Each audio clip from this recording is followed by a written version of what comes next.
تیرا مشکل کشا، حاجت روا، مدد کرنے والا، رزق دینے والا، اولاد دینے والا، شفا دینے والا کون ہے؟ تیرا نبی کون ہے؟ تو کس کے طریقے کی نماز پڑھتا رہا، کس کے طریقے کا روزہ رکھتا رہا، کس کے طریقے کا حج کرتا رہا، کس کے طریقے کی شکل و صورت اپنائی؟ تیرا نبی کون ہے؟ ما دینک، تیرا دین کیا ہے؟ جو لوگ کرتے وہ تو کیا کرتا تھا، یا جو محمد رسول اللہ صلی اللہ علیہ وسلم سے ثابت ہو جاتا وہ تو کیا کرتا تھا؟ پوری دنیا کو چھوڑ دوں گا لیکن رسول اللہ صلی اللہ علیہ وسلم کے فرمان کے آنے کے بعد، نبی کی حدیث کے علم ہو جانے کے بعد اللہ کے نبی علیہ الصلوۃ والسلام کے فرمان کو نہیں چھوڑا جا سکتا۔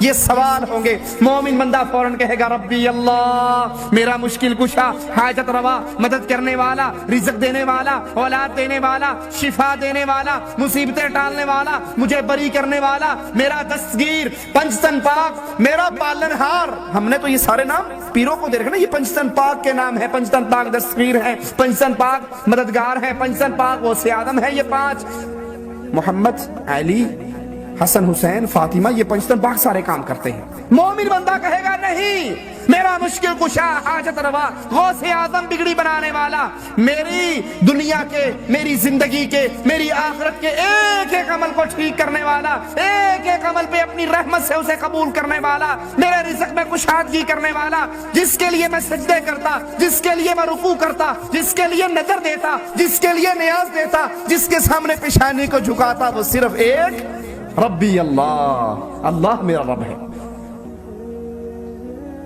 من نبی، تیرا نبی کون ہے؟ فوراً جواب دے گا نبی محمد صلی اللہ علیہ وسلم۔ میں عزت سارے بزرگوں کی کرتا تھا، میں محبت سارے پیروں سے کرتا تھا، لیکن جس کے طریقے پہ نماز پڑھتا، میری نماز کسی کے طریقے پر نہیں تھی سوائے محمد الرسول اللہ صلی اللہ علیہ وسلم کے طریقے پر، کیونکہ اللہ کے نبی نے کہا تھا صلو کما رأیتمونی اصلی، نماز پڑھو جیسے میں نے تمہیں پڑھ کے سکھائی۔ میں حج کرتا، طریقہ رسول اللہ صلی اللہ علیہ وسلم کا لیتا، کیونکہ اللہ کے نبی کی حدیث مجھے پہنچ چکی تھی۔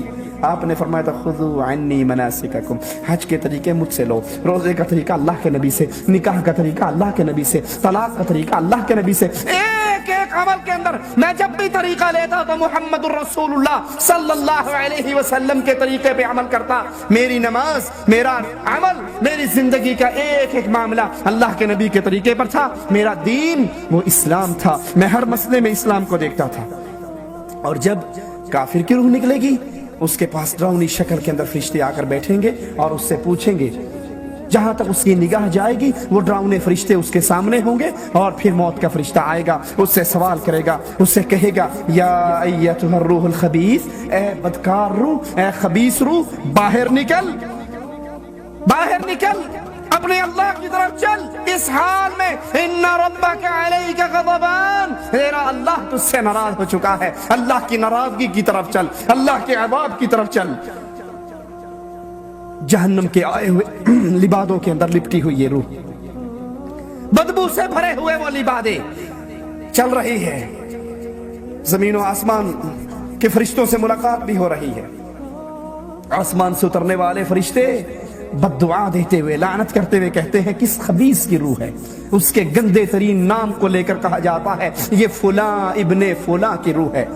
ان کے لیے، ایسی روحوں کے لیے آسمان کے دروازے نہیں کھلتے، ان کو اہل نار میں لکھ دیا جاتا ہے۔ زمین پہ روح پلٹائی جاتی ہے تو فرشتے اس کے پاس پہنچتے ہیں، اٹھا کر بٹھاتے ہیں، پوچھتے ہیں من ربک، تیرا رب کون؟ وہ کہتا ہے ہاں ہاں لا ادری، میں نہیں جانتا، جس کو لوگ کہا کرتے تھے میں اسی کو مشکل کشا مان لیا کرتا تھا۔ من نبیک، تیرا نبی کون؟ وہ کہے گا میں نہیں جانتا، جس کو لوگ کہا کرتے تھے ٹھیک ہے میں بھی اسی طریقے پہ چلتا تھا۔ ما دینک، وہ کہے گا ہاں ہاں لا ادری، مجھے تو دین کا بھی نہیں پتا۔ لوگ کہتے تھے جو جہاں لگا ٹھیک لگا، میں بھی کہتا تھا جو جہاں لگا ٹھیک لگا، ایسے کر لو تب بھی ٹھیک ہے، ایسے کر لو تب بھی ٹھیک ہے، 2 + 2 4 بھی ٹھیک ہے، 2 + 2 5 بھی ٹھیک ہے، 2 + 2 6 بھی ٹھیک ہے، جو جہاں لگا ہے، چوری کر رہا ہے وہ بھی ٹھیک ہے، زنا کر رہا ہے وہ بھی ٹھیک ہے، جو جہاں لگا ہے، جو جہاں لگا ہے بالکل ٹھیک لگا، مجھے تو پتا ہی نہیں۔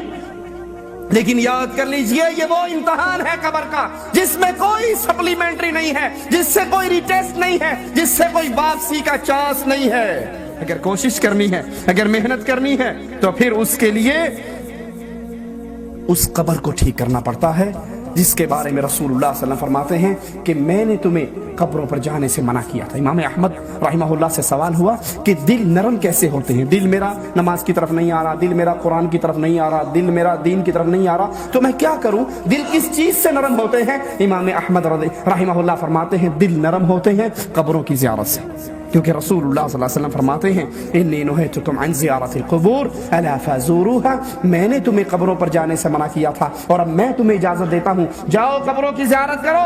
کیوں؟ فإنها تذکرکم الآخرہ، کہ قبر پر جانے سے انسان کو اپنی موت یاد آتی ہے۔ یہاں قبر پہ جانے سے مراد دربار نہیں ہے، درگاہیں نہیں ہیں، خانقاہیں نہیں ہیں، وہ ٹوٹی پھوٹی قبریں جہاں آپ کو مجھے یقین ہو کل کو میں نے یہاں آ کر دفن ہونا ہے۔ اللہ سے دعا ہے اللہ ہمارے دل کے اندر اپنا تقوی، اپنا خوف پیدا فرما دے، اللہ ہماری زندگی ایسی بنائے اور اس حال میں ہمیں اپنے پاس بلائے کہ ادھر ہماری موت ہو، ادھر ہماری روح نکل رہی ہو، ادھر ہمارے گناہوں کو معاف کر کے اللہ مالک ہمیں